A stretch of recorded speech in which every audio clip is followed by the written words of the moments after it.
again, it's contingent, but one of the simple drills, who wants to do this drill? It's a very simple transition drill for walking and running.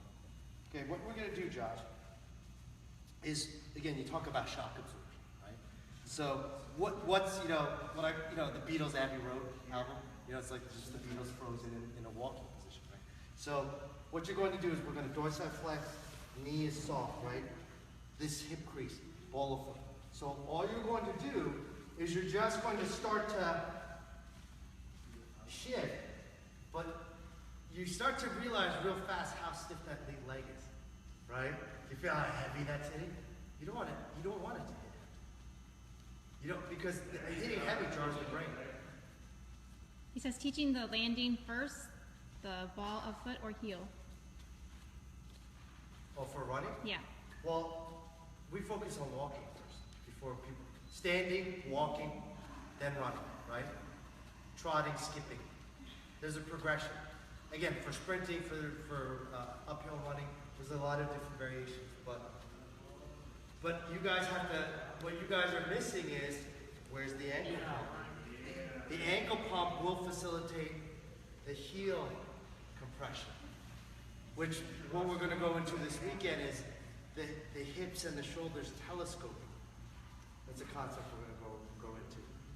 3D. We're going to take this shit 3D this weekend, for sure. So it's a good thing a lot of the members will be here.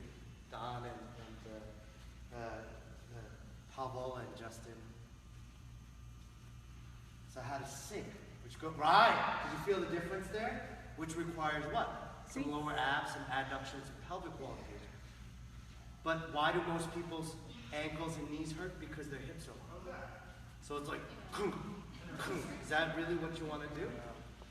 So how well are you going to absorb heel stroke? Just for walking. We're not even talking about running yet. You know Ryan's going to get like this super quad, lower architecture workout in his next session next week because he has all these plyo, running. He's just going to get like one drill. I was like, Ryan, this is just the one. But again, sink. And what are you guys doing? Go over and up and over an arm, right? And what you're doing, Josh, while you feel it, is you're starting to balance beam. So your hips need which goes back to what? Balance. You're crowding your eye balanced. Right? Again, why do I have to keep hyper coaching you? Doesn't this self-regulate? Like, I'm lazy. I want to sit there, read the newspaper, look up. My teachers used to do that. They would sit there, read the newspaper, and they'd flip it down and be like, pull your shoulder down. And they'd flip it back up. That was it. Or they'd watch golf. That was a big thing. My teachers. So again, pump that, right. So it's almost like you're pumping to go up and over something, right? Up and over something. I'm exaggerating, but you're dipping and then you're dipping, which is that up and over is what will get you. Remember? So it's all connected. The ball foot lunge. So again, is it this just for walking shock absorption? Do you see what I'm saying? Forget about plyos running, right? Forget about running. Like how well are you absorbing? Which this feeling here, hey, does that kind of look familiar?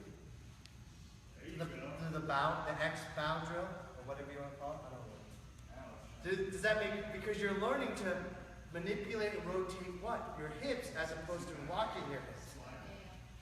Right?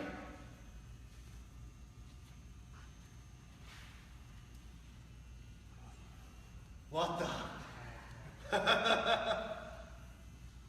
It's funny because Josh was like, oh, you and Jason will be talking for hours. And I was like, no, I'll show him a couple things and Jason, just his mind will get numb.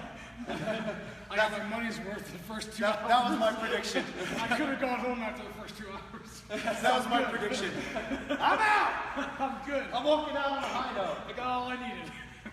Thank you very much. But again, it's what we talked about with Justin even too. Justin was like, at a certain point after the seminar, he was just like, Yeah, 7 days of that. Yeah. I got nothing. I had that after 2 hours. Tapped. Shut him down, shut him down, shut him down. So, yeah. So now we'll go over grasp Pharaoh's tail. Does he want